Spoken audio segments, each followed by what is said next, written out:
Kami meninggikan nama Tuhan Yesus.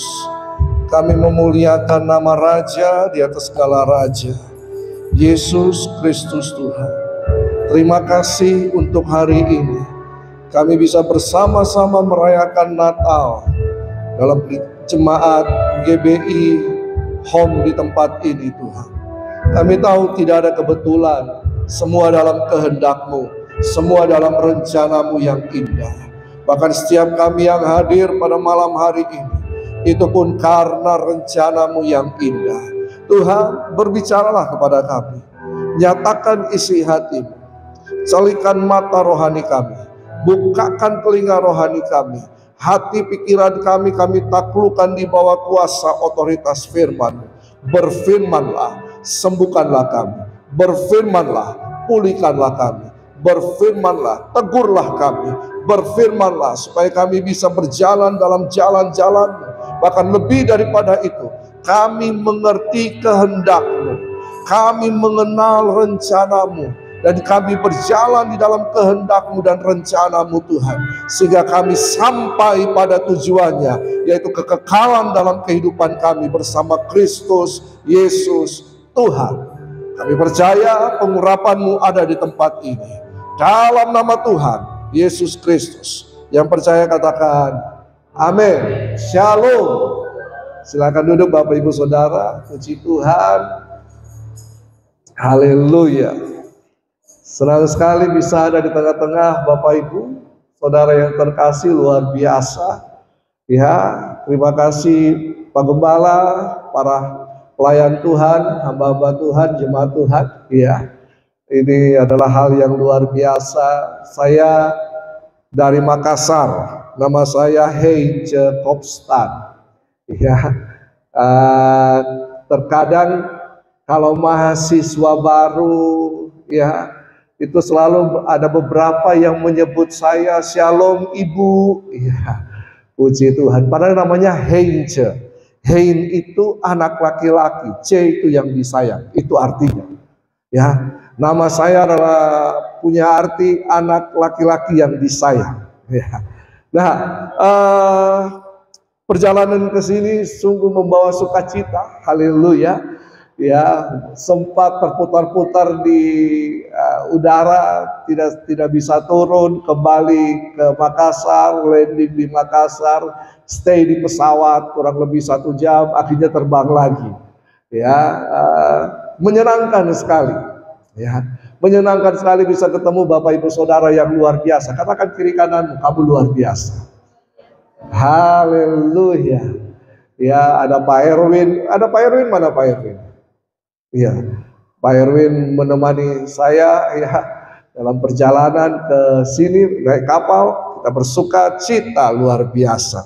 Nah, pada malam hari ini saya ingin menyampaikan satu tema tentang kebenaran firman Tuhan, merupakan turunan dari tema besar pikirkan perkara yang di atas, yaitu temanya adalah kelahiran Yesus memberikan paradigma baru.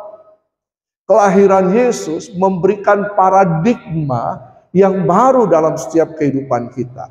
Tadi kita sudah mendengar video, melihat, memperhatikan tentang hukum Taurat dan Injil itu, betul kan? Nah, ada paradigma yang baru ketika Tuhan Yesus datang ke dalam dunia ini. Dan paradigma ini bertentangan dengan dunia ini. Apa yang diyakini oleh dunia, ya misalnya siapa yang berkuasa berarti siapa yang jadi pemimpin, dia yang berkuasa, betul kan? Dia yang mengendalikan semua. Tapi Yesus datang memberikan paradigma baru, yaitu apa? Yang mau jadi yang utama, yang mau jadi pemimpin, dia harus menjadi hamba. Bertolak belakang. Ini yang dinamakan siksak, ya, sungsang, ya. Kebenaran Allah bertentangan dengan kebenaran dunia. Dan Yesus memberikan paradigma yang baru itu ketika dia datang ke dalam dunia. Nah, coba kita lihat bersama-sama dalam Lukas 2 ayat 10 sampai yang ke-15. Lukas pasal 2 ayat 10 sampai yang ke-15. Kita akan belajar dari sini bersama-sama ya, Bapak Ibu Saudara. Saya seorang dosen, saya dosen tetap di STII Bali. tapi saya juga dalam tim pengembalaan di gereja lokal di Makassar. Dan saya juga sekretaris daerah ya, BPD Sulsel. Jadi ke daerah-daerah itu sungguh menyenangkan bagi saya. Masuk kampung, keluar kampung, ya di mana saja sungguh menyenangkan. Nah, coba kita lihat bersama Lukas 2 ayat 10 sampai yang ke-15. Kita baca bersama-sama, sudah ada di LCD kita, ada di Alkitab, ada yang di handphone, silakan buka semua. 1, 2, 3. Lalu kata malaikat itu kepada mereka, jangan takut, sebab sesungguhnya aku memberitakan kepadamu kesukaan besar untuk seluruh bangsa. Hari ini telah lahir bagimu juru selamat, yaitu Kristus Tuhan di kota Daud.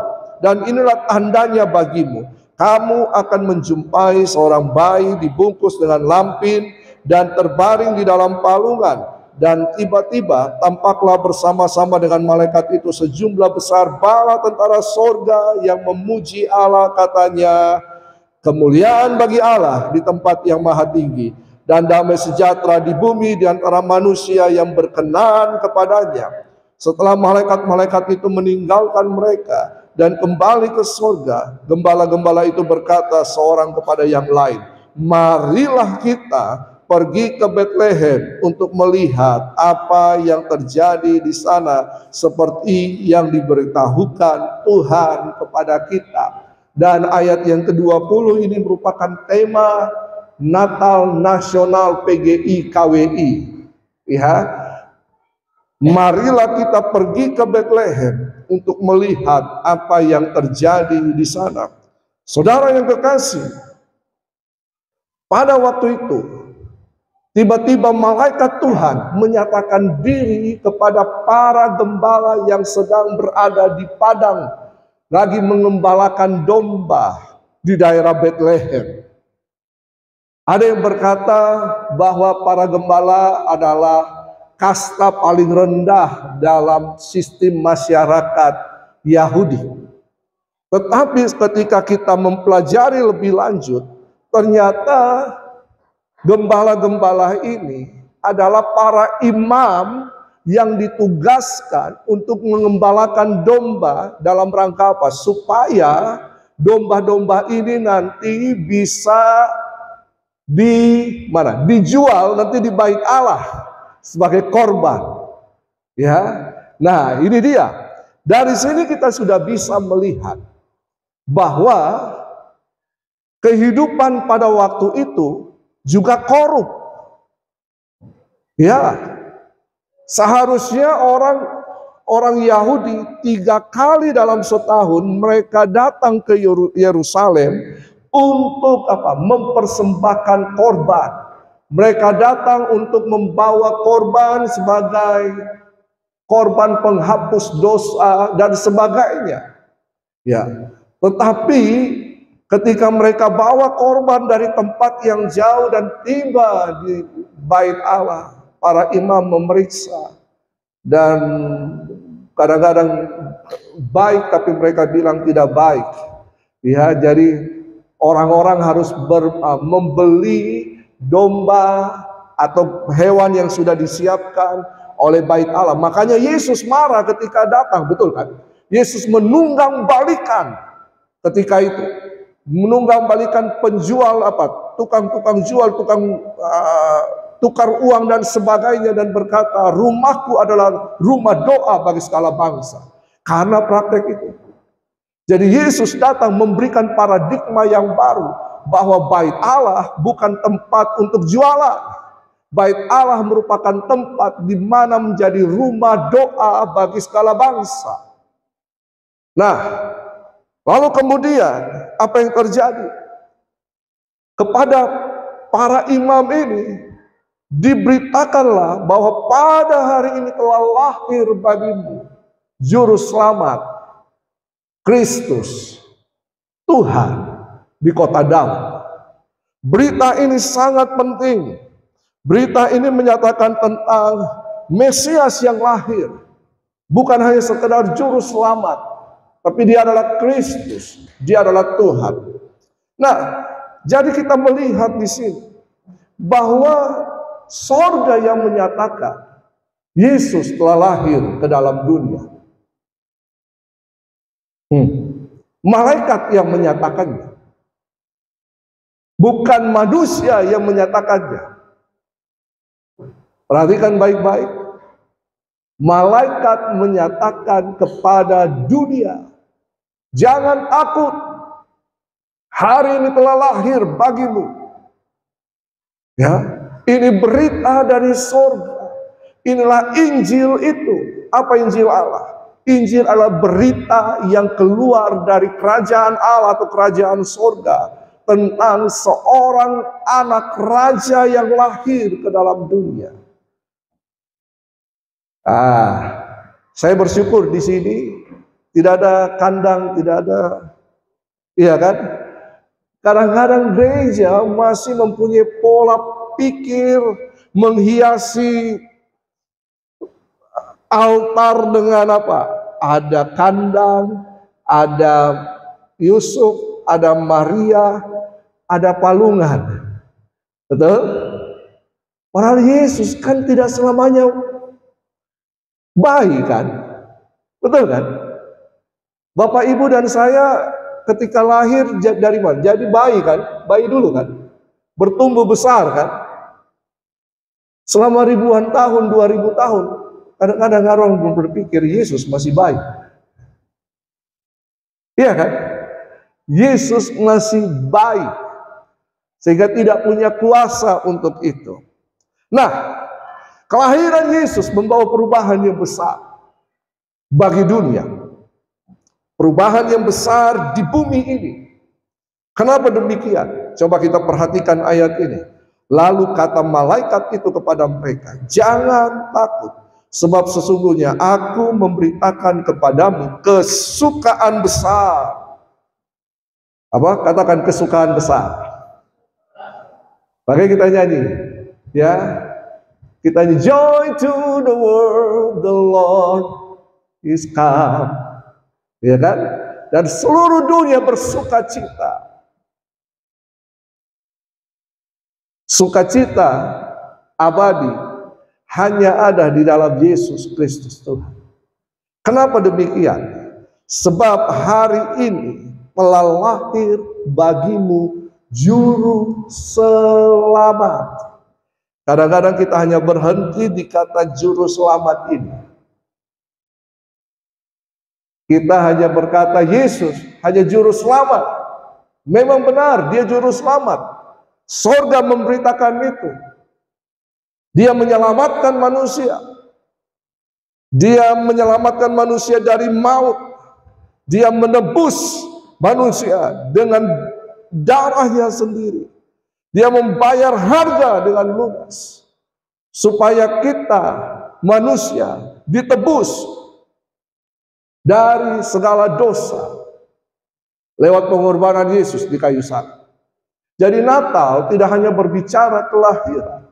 Natal berbicara tentang berita sukacita Yesus juru selamat. Tetapi kalau kita hanya terpatok pada Yesus sebagai juru selamat saja, maka kita hanya menganggap bahwa dia hanya penolong kita. Dia yang menolong kita sehingga biasanya dalam doa kita jadikan Yesus sebagai penjaga rumah kita. Tuhan, tolong jaga rumahku. Tuhan, tolong jaga. Iya kan? Betul apa betul?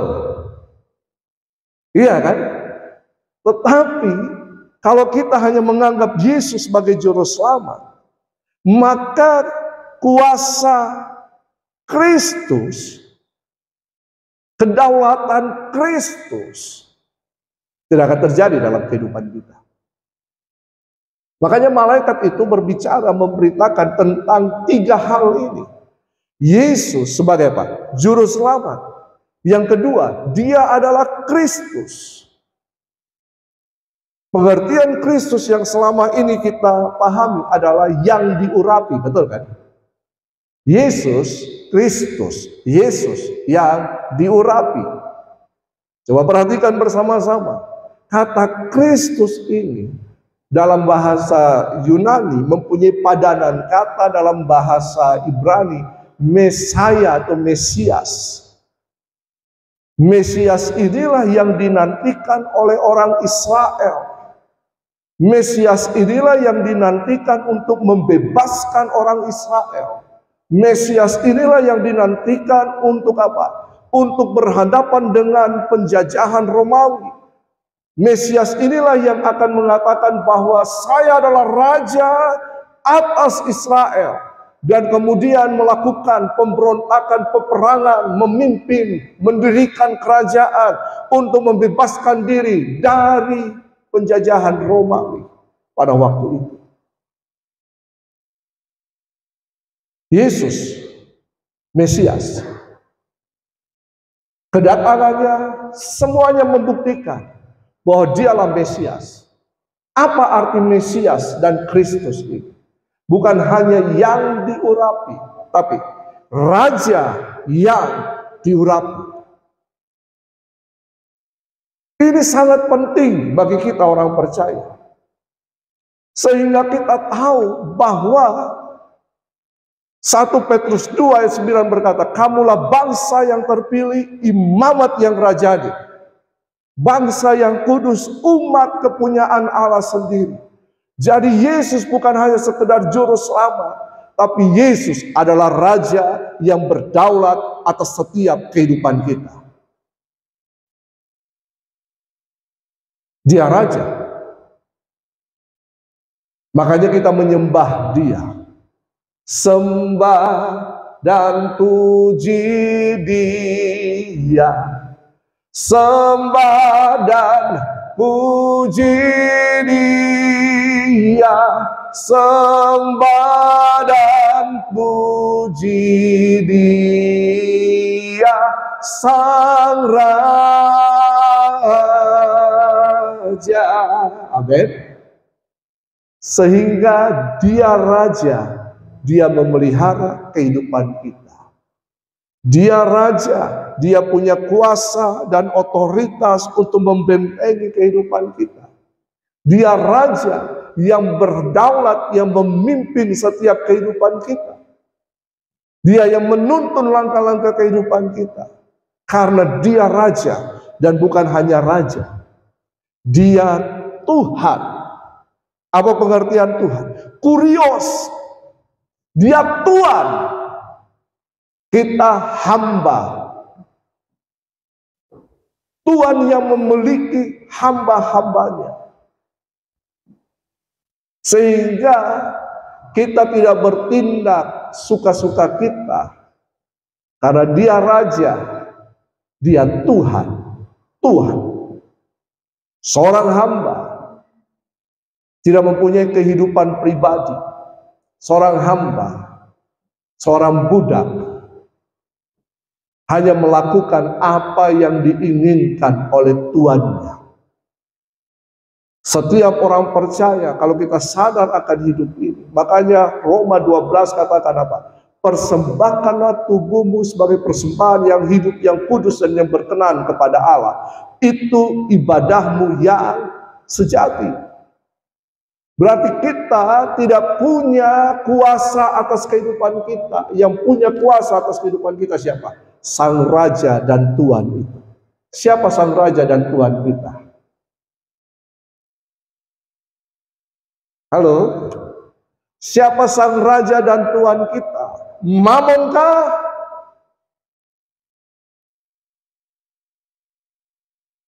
Pekerjaan kita kah? Aha. Istri anak kita atau suami kita? Kadang-kadang kita lebih mengutamakan hal-hal yang dunia dibanding Tuhan sebagai Sang Raja. Salahkah kita bekerja? Salahkah kita berusaha? Salahkah kita menikah? Tidak salah. Tetapi kalau kita tahu untuk apa kita bekerja, untuk apa kita menikah, prioritasnya untuk siapa, maka Tuhanlah Sang Raja itu akan menolong, menuntun langkah-langkah kehidupan kita. Menang dalam kehidupan ini. Karena Sang Raja adalah Sang Pemenang. Dia yang menuntun langkah-langkah kehidupan kita. Nah, jadi kalau kita baca ayat-ayat tadi, dikatakan para gembala datang untuk melihat. Setelah malaikat-malaikat itu meninggalkan mereka dan kembali ke sorga, gembala-gembala itu berkata seorang kepada yang lain, marilah kita pergi kemana? Bethlehem, untuk melihat apa yang terjadi di sana, seperti yang diberitahukan Tuhan kepada kita. Setelah mereka mendengar apa yang disampaikan oleh malaikat, mereka ingin membuktikannya. Betul? Apa yang mereka lakukan? Mereka saling berkata, ayo kita pergi lihat apa yang disampaikan oleh malaikat, apa yang terjadi di Bethlehem. Dari padang pengembalaan, mereka pergi ke sana. Di tengah malam, mereka berjalan ke Bethlehem. Mungkin yang sudah pernah ke Israel, Pak? Belum ya? Ya, saya doakan Bapak Ibu bisa ke Israel. Kita lihat itu nanti padang pengembalaan dan Bethlehem itu tidak terlalu jauh. Ya, di situ. Nah, lalu kemudian mereka pergi untuk melihat. Ah, ini dia. Mereka pergi untuk melihat. Ternyata apa yang terjadi ketika mereka pergi dan melihat? Ketika mereka melihat, maka hidup mereka berubah.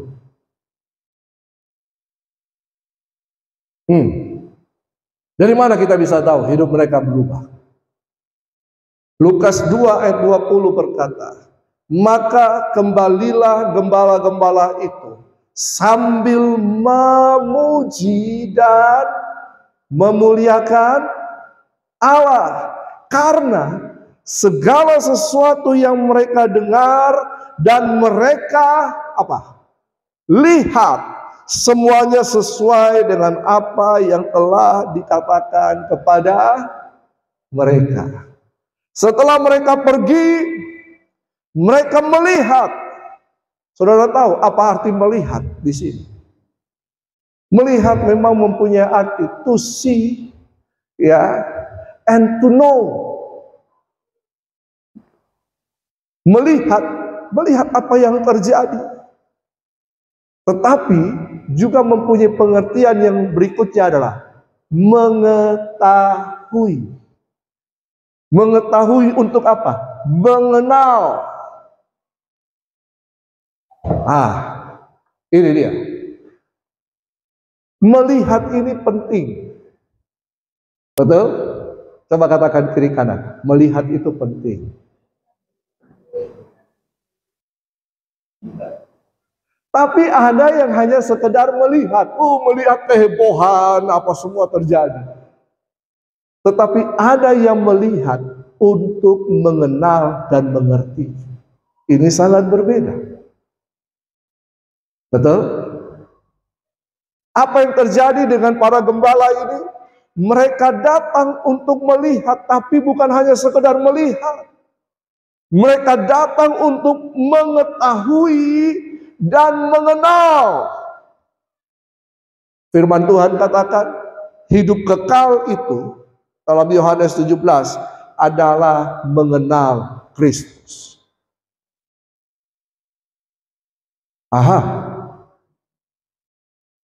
Mereka berjumpa dengan Kristus. Memang pada waktu itu dikisahkan masih dalam palungan. Tetapi mereka berjumpa dengan satu pribadi yang mengubahkan dunia. Seorang juru selamat, tapi dia Raja dan Tuhan. Ketika mereka berjumpa dengan Kristus, mereka melihat karya Allah yang luar biasa. Mereka berjumpa dengan pribadi Allah sendiri. Hidup mereka berubah. Ketika mereka pulang, apa yang terjadi? Mereka bersuka cita. Pesan malaikat kepada mereka, bersuka cita, betul kan? Pesan, mereka mendengar pesan, tapi belum mengalami hal itu kan? Betul kan? Seringkali kita mendengar firman Tuhan, kita amin, ya, ya, ya. Tapi setelah pulang, lupa lagi. Aha, saya juga seperti itu. Ya, dengar apa kata Pak Pendeta, kita baca firman Tuhan, tapi kemudian kita melupakan. Ya ada istilahnya Pak, masuk telinga kanan, keluar telinga kiri. Tidak nyangkut, betul kan? Ini dia yang pentingnya. Ketika mereka melihat, mereka mengalami lawatan kuasa Tuhan. Mereka mengenal Yesus Kristus Tuhan. Ini sangat penting dalam hidup kita. Kita harus mengenal bukan hanya sebatas kata-kata pendeta, bukan hanya sebatas kita mendengar sama seperti Ayub. Aku telah bertemu muka dengan muka. Mengalami Kristus. Ini sangat penting dalam kehidupan orang Kristen. Berarti ketika mereka, sebelum mereka datang kepada Yesus, mereka masih memakai paradigma lama. Saya jelaskan apa itu paradigma. Tetapi ketika mereka bertemu Yesus, paradigma mereka berubah. Dan kemudian apa yang terjadi? Ayat ini berkata, maka kembalilah gembala-gembala itu apa? Sambil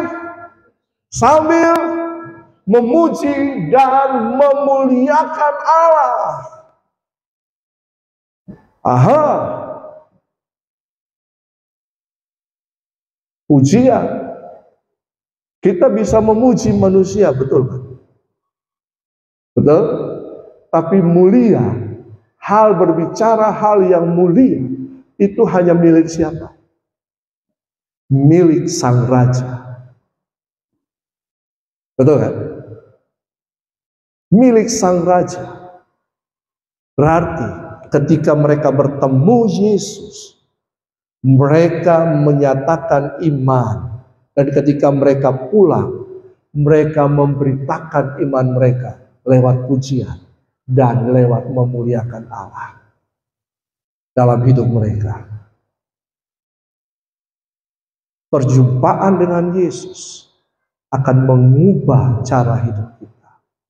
Perjumpaan dengan Yesus akan mengubah cara berpikir kita. Kenapa orang Kristen jatuh bangun dalam dosa? Kenapa orang Kristen punya Allah yang besar tapi selalu khawatir? Kenapa orang Kristen selalu ketakutan dalam hidupnya? Kenapa dia Kristen tapi suka bertengkar? Kenapa dia Kristen tapi suka berkelahi? Aha, dunia melakukan itu kan? Betul kan? Tadi kita sudah dengar tentang hukum kasih itu. Kekristenan terkenal dengan kata ini, kasih. Tapi biasanya kasih itu hanya terjadi kalau orang itu mengasihi kita. Baru kita balas dengan kasih. Aha.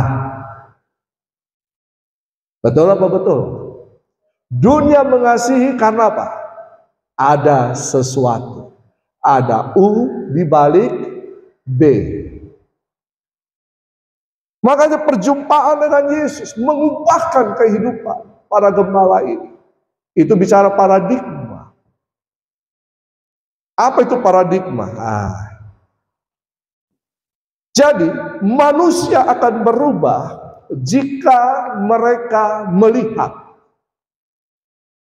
Lihat tanda kutip, melihat.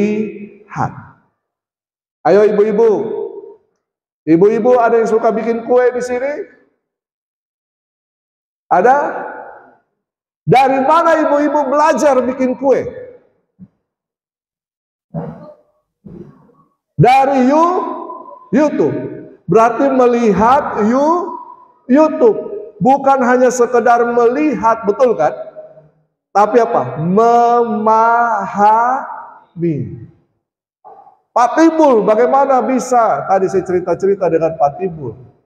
Bisa pijat orang. Dan orang itu sembuh.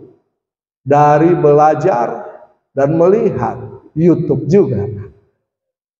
Bagaimana bisa kerja motor? Oli, ganti oli. Dari melihat orang bekerja di bengkel. Melihat bisa membuat kehidupan kita berubah. Tapi melihat yang seperti apa? Melihat untuk memahami. Inilah yang disebut dengan paradigma. Manusia itu makhluk gambar. Apa yang tergambarkan dalam pikirannya, itu yang dia kerjakan. Makanya paradigma itu adalah to see side by side. Memperlihatkan sisi demi sisi.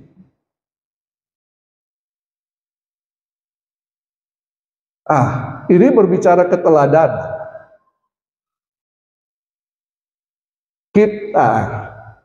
Kita punya orang tua, betul kan? Biasanya sifat orang tua menurun kepada anaknya. Betul apa betul? Makanya dilihat, kalau mau lihat orang tuanya, lihat anaknya. Kenapa bisa turun kepada anaknya? Oh Pak, karena gen. Ya bisa saja. Tapi apa? Anak melihat orang tua. Anak meneladani orang tua. Sehingga apa? Pola pikirnya terbentuk karena apa yang dia lihat.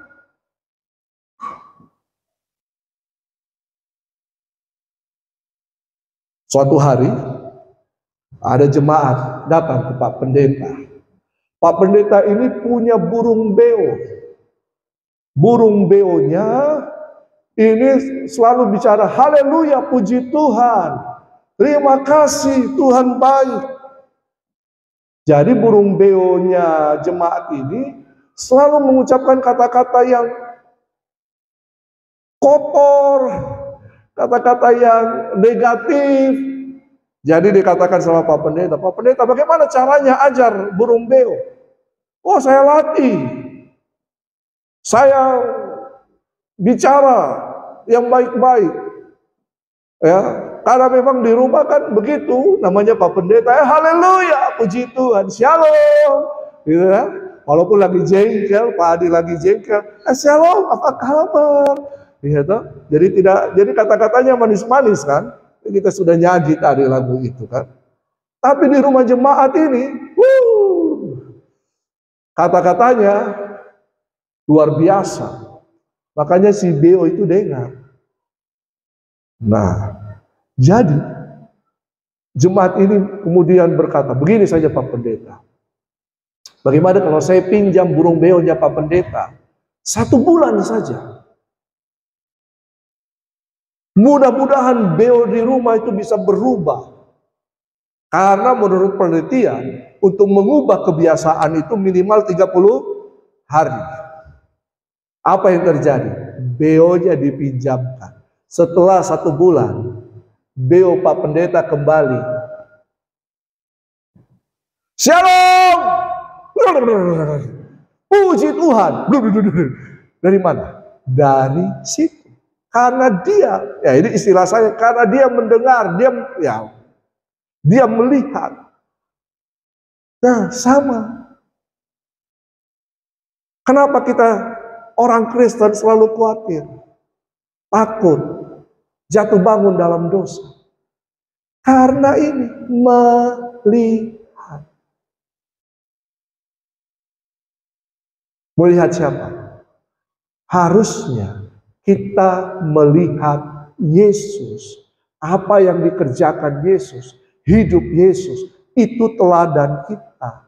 Itu yang mengubah paradigma kita. Itu yang mengubah cara kita berpikir. Itu mengubah cara kita berespon. Itu yang mengubah cara kita bertindak. Itu yang mengubah cara kita bekerja. Karena kehidupan kita dipengaruhi oleh belief system kita, apa yang kita yakini. Kalau belief system kita negatif, keyakinan kita negatif akan orang, maka kita akan selalu melihat orang dengan sudut pandang kacamata jengkel, benci, negatif. Betul kan? Makanya Yesus datang ke dalam dunia. Walaupun para ahli Taurat ingin membunuh dia, bahkan dibunuh pun dia masih mengampuni mereka. Ini yang saya katakan, Yesus datang memberikan paradigma baru. Cara hidup Yesus berbeda dengan dunia ini. Seharusnya kita melihat apa yang Yesus yang mengubah kehidupan kita. Sehingga cara berpikir, cara berespon kita, cara bertindak kita tidak seperti dunia ini. Tapi kita mengikuti keteladanan Yesus. Cuman masalahnya, kita tidak melihat apa yang Yesus kerjakan. Betul kan? Bagaimana caranya kita melihat apa yang Yesus kerjakan? Baca Alkitab, renungkan. Itu kuncinya. Untuk mengubah pola pikir kita, kita isi dengan pikiran-pikiran yang baru. Pikiran-pikiran yang tidak sama.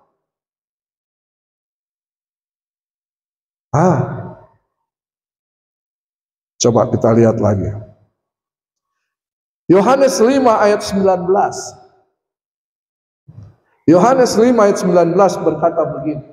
Maka Yesus menjawab mereka, katanya, "Aku berkata kepadamu, sesungguhnya anak tidak dapat mengerjakan sesuatu dari dirinya sendiri, jikalau tidak ia melihat Bapa mengerjakannya. Sebab apa yang dikerjakan Bapa, itu juga yang dikerjakan anak." Yesus saja mengakui, betul kan? Anak tidak dapat melakukan kalau tidak punya contoh keteladanan apa yang dikerjakan oleh sang Bapa. Yesus melihat Bapa. Orang percaya lihat siapa? Harusnya lihat Yesus, betul kan?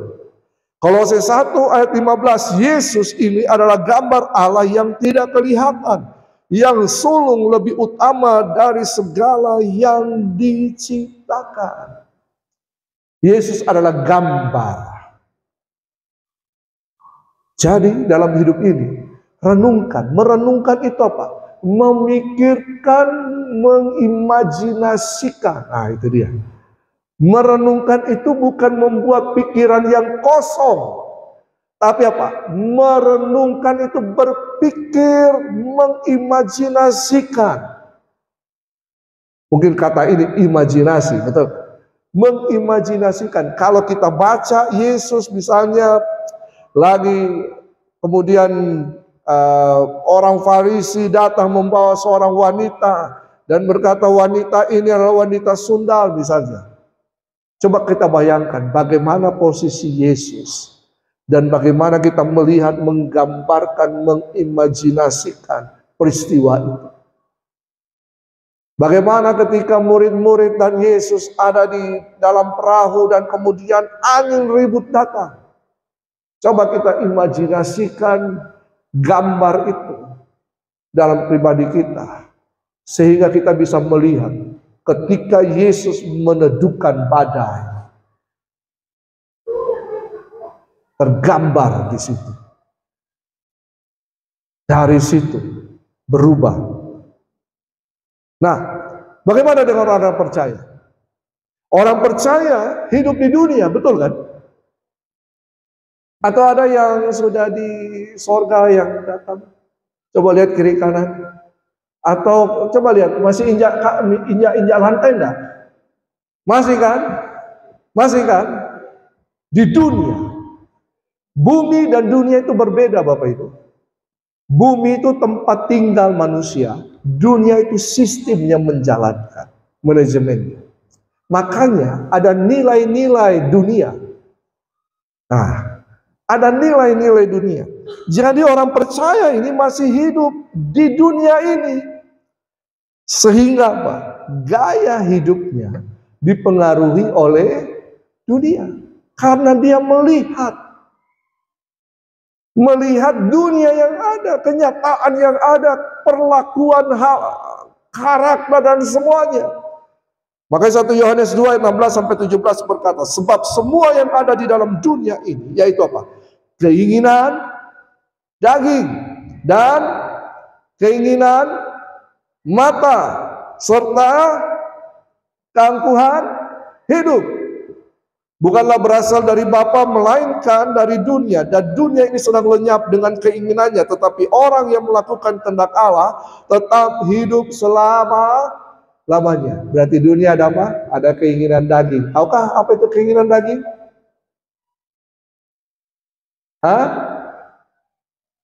Apa? Perselisihan, percederaan, apalagi hawa nafsu, apalagi pertikaian, perdukunan dan sebagainya kan? Betul? Mabuk-mabuk, betul kan? Mabuk lagi, judi lagi, Iya. Coba lihat orang Kristen, banyak tidak yang melakukan itu? Selingkuh, banyak enggak? Korupsi, banyak enggak? Karena apa yang mereka lihat di sekelilingnya, itu yang mereka teladani. Tapi firman Tuhan katakan, itu bukan berasal dari Bapa, itu dari dunia, dan dunia ini sedang lenyap dengan keinginannya. Karena itu, coba ubah, minta Tuhan. Ubah paradigma kita, cara kita berpikir, kerangka pikir kita, pemahaman dasar kita harus diubah. Kolose 3 ayat 1 sampai yang ke-10. Karena itu, kalau kamu dibangkitkan bersama dengan Kristus, perhatikan baik-baik ayat ini, carilah perkara yang di atas, di mana Kristus ada duduk di sebelah kanan Allah. Pikirkanlah perkara yang di atas, bukan yang di bumi. Sebab kamu telah mati dan hidupmu tersembunyi bersama dengan Kristus dalam Allah. Apabila Kristus yang adalah hidup kita menyatakan diri kelak, kamu pun akan menyatakan diri bersama dengan Dia dalam kemuliaan. Pertobatan itu adalah perubahan cara pikir. Metanoia. Pertobatan itu bukan karena kita pakai baju putih-putih datang ke gereja. Pertobatan itu bukan karena kita alim-alim. Pertobatan itu adalah perubahan cara berpikir kita, paradigma. Pertobatan. Nah, pikirkan perkara yang di atas, di mana? Di mana Kristus ada. Jadi dalam hidup ini, mari arahkan pikiran kita yang harus bersetuju dengan pikiran Kristus. Misalnya begini, Bapak Ibu harus baca Alkitab. Iya benar, harus baca Alkitab. Berdoa, dengar firman Tuhan. Tapi ketika kita melakukan sesuatu, coba pikirkan. Kalau Yesus di pihak saya, apa yang Yesus kerjakan? Kalau suami ingin marahi istri, coba pikir. Ya bapak-bapak, kira-kira kalau Yesus di pihak saya, apa yang Yesus lakukan? Hai istri-istri, kalau Yesus di pihak saya, apa yang saya harus lakukan? Dalam pekerjaan, dalam hal apapun, coba tempatkan Yesus dalam posisi kita. Kira-kira apa yang Yesus lakukan? Bisa nggak? Bisa nggak? Bisa seharusnya. Karena teladan kita, Yesus. Kecuali pikirannya ini tidak mau memikirkan hal itu, maka hidupnya akan seperti itu. Apa perbedaan kita punya pikiran Kristus dengan pikiran dunia? Ayat terakhir ini. Di Kolose tadi, lanjut. Karena itu matikanlah dalam dirimu segala sesuatu yang duniawi. Kalau kita masih ada pikiran percabulan, kenajisan, hawa nafsu, nafsu jahat, keserakahan, yang sama dengan penyembahan berhala, semua yang mendatangkan murka atas orang-orang durhaka, ini berarti kita masih punya pikiran duniawi, bukan pikiran Kristus.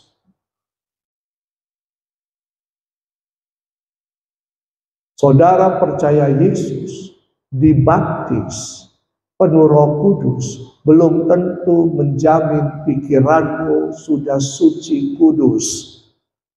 Tidak ada lagi iri hati, kekecewaan, sakit hati, dan sebagainya. Pahami? Kecuali kita menyerahkan pikiran kita dan mengisi pikiran kita dengan pikiran Kristus. Kalau masih ada yang begini-begini, segera bertobat. Minta ampun sama Tuhan. Jangan sampai itu yang menyeret kita, membawa kita kembali untuk melakukan dosa dan hidup dalam dosa, sehingga ketika Yesus datang kembali, bye-bye, kita ditinggalkan. Amin. Amin. Tetapi sekarang, dahulu kamu juga melakukan hal-hal itu ketika kamu hidup di dalamnya, ketika kita masih manusia lama. Tapi seharusnya ketika kita berubah, kita percaya Yesus, kita bertobat, metanoia terjadi. Terima Yesus sebagai Tuhan dan Juru Selamat pribadi. Sekarang, buanglah semuanya itu. Apa yang harus dibuang? Marah, geram, kejahatan, fitnah, kata-kata kotor yang keluar dari mulutmu. Jangan lagi kamu saling mendustai. Karena kamu telah menanggalkan manusia lama serta kelakuannya. Coba baca ayat ini yang miring itu. 1, 2, 3.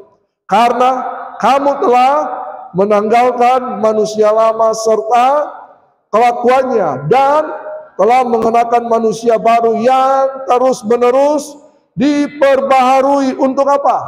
Memperoleh pengetahuan yang benar menurut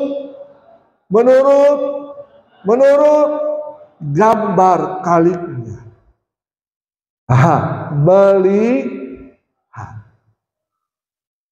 Melihat. Dari mana kita bisa melihat? Baca Alkitab. Renungkanlah Alkitab, firman Tuhan itu. Imajinasikan. Sehingga hidup kita berubah. Cara pola pikir kita berubah. Kita mengenakan pikiran Kristus. Ayat terakhir. Saya janji, ayat terakhir ini. Jauh-jauh saya datang ke sini. Ya toh, jauh-jauh kasihan. Biaya panitia besar. Jadi paradigma yang berubah mengakibatkan apa Bapak Ibu? Yohanes 3 ayat 3 sampai yang ke-6. Ini pembicaraan antara ahli Taurat yang namanya Nikodemus yang datang pada malam-malam ketemu Yesus. Ya, lalu kemudian Yesus menjawab Nikodemus ini. Katanya, aku berkata kepadamu, sesungguhnya jika seorang tidak dilahirkan kembali, ia tidak dapat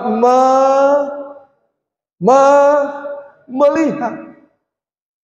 Artinya dilahirkan kembali, di sini dikatakan air dan roh, tapi dalam pengertiannya mengalami perjumpaan dengan Yesus sebagai Tuhan Juru Selamat, sebagai Raja dan Tuhan.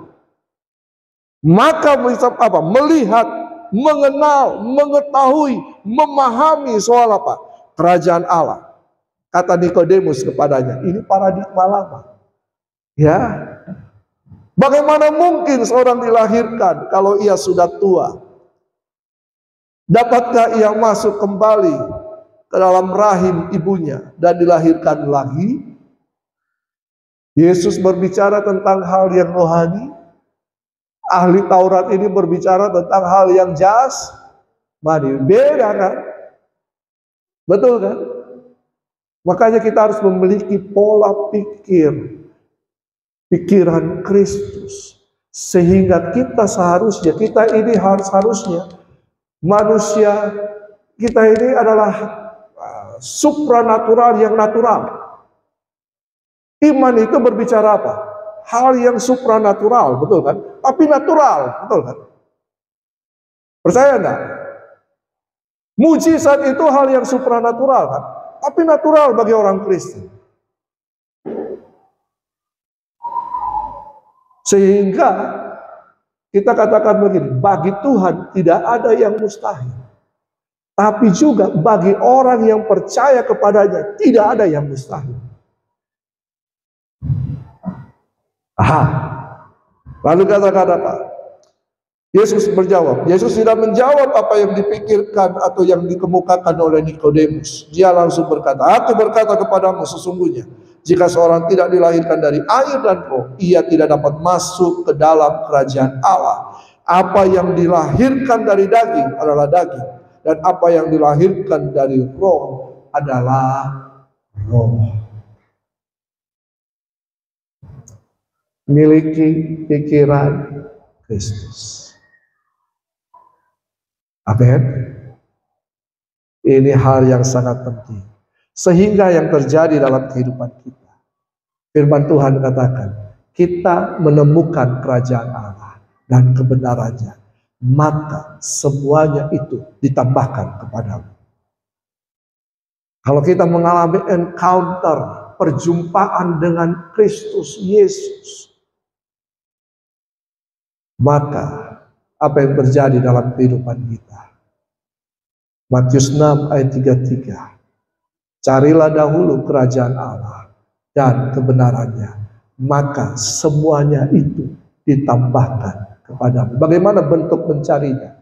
Yesus mengajarkan kepada Nikodemus, kalau kamu tidak dilahirkan kembali, kamu tidak melihat kerajaan Allah, bahkan masuk pun tidak. Amin. Kerajaan Allah ada di tengah-tengah kita, karena Yesus Sang Raja telah datang ke dalam dunia. Kemuliaan, berkat, anugerah sudah disediakan oleh Tuhan. Kita sebenarnya orang percaya kepada Yesus tidak perlu lagi minta Tuhan berkati saya. Tapi berkat itu sudah disiapkan. Tadi dalam video awal Kejadian 1 ayat 28, maka Allah memberkati mereka dan berfirman. Sebelum diberikan tugas, Tuhan sudah memberkati manusia. Berkat itu sudah disediakan. Berkat itu adalah support system kerajaan surga untuk kita. Sehingga kita di dalam dunia ini, firman Tuhan katakan, kita tidak jadi peminta-peminta. Kita tidak jadi pengemis. Tapi berkat Allah menyertai kita. Sehingga apa yang kita kerjakan berhasil. Beruntung, kata firman Tuhan, karena kita memiliki pikiran Kristus. Kita merenungkan firman Tuhan, mengubahkan pikiran kita, sehingga apa yang dianggap mustahil bagi manusia, itu tidak mustahil bagi kita yang percaya kepada Tuhan. Tuhan sanggup angkat kita, Tuhan sanggup memberkati kita lebih daripada apapun. Tapi yang menghalangi anugerah, berkat, pertolongan, kuasa itu pikiran kita. Betul kan? Pikiran kita yang meragukan kuasa Tuhan. Pikiran kita yang meragukan kalau Tuhan sanggup menyembuhkan. Pikiran kita yang meragukan kalau Tuhan sanggup melakukan perkara-perkara ajaib dalam kehidupan kita. Pikiran kita, mana mungkin? Itu paradigma lama. Tapi paradigma yang baru dalam Kristus Yesus. Kalau kita mengasihi Kristus, kita memiliki pikiran Kristus, kita tidak akan khawatir akan kehidupan ini. Kita tidak akan takut. Karena dia sudah datang untuk membuka jalan bagi kita, supaya kita bisa sampai bersama-sama dengan dia. Ini dalam kehidupan ini, miliki pikiran Kristus. Pikirkan pikiran yang di atas. Ketika Petrus, ketika perahu lagi diombang badai, dia melihat Yesus berjalan di atas air.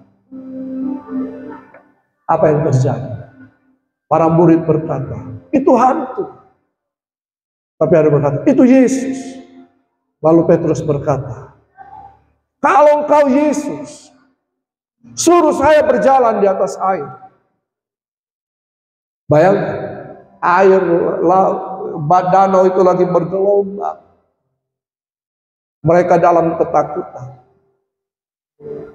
Lalu Yesus berkata, mari, jalan juga. Jalan nih, ayo sini. Dia jalan. Ketika dia masih memandang Yesus, dia jalan di atas air. Tapi kemudian dia melihat sekeliling kenyataan yang ada. Dia mulai tenggelam. Lalu berkata, Tuhan tolong aku. Kalau dia terus pandang Yesus, dia akan sampai kepada Yesus. Tapi yang terjadi, dia kembali kepada pikiran-pikiran yang lama. Kekhawatiran. Ya namanya manusia, iya Pak. Namanya manusia. Makanya kita perlu firman Tuhan untuk mengisi pikiran kita.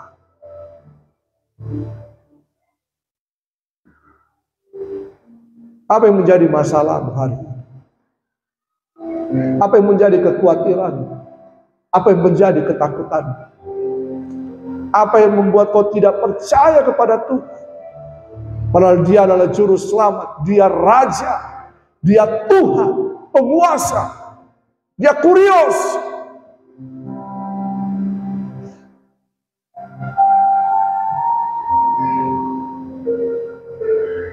Mungkin hari ini masih ada.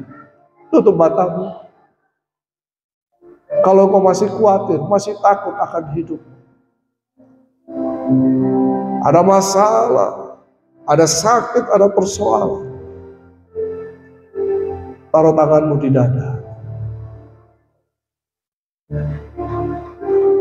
Ya.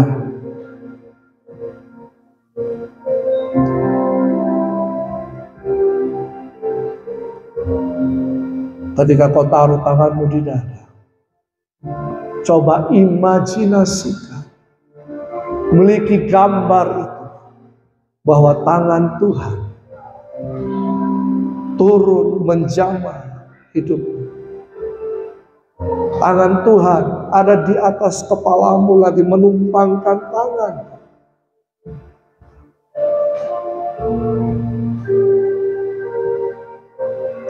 Ya, alami Tuhan pada malam hari ini.